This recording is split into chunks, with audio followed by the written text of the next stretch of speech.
Hey, this is for a 2008 Ford Fusion. This car's going to be for a V6. It's going to be for the torque strut engine mount, which is on the bottom of the engine, about center of the car. You'll see it here. It takes 4 bolts to remove. They're 15 millimeter heads, so you just need a wrench.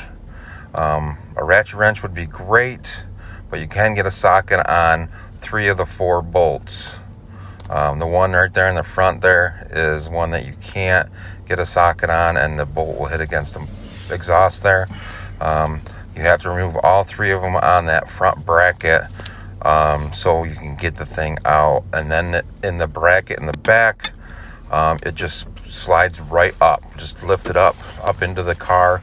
There's room, and you can remove it easily, and then put the new one back in the same way. This one here, the front part, was shot. So, and I put a Duralast one from AutoZone in there. It was about $70. The ones online were cheaper, but this one seemed to meet my requirements. Thanks. Have a great day.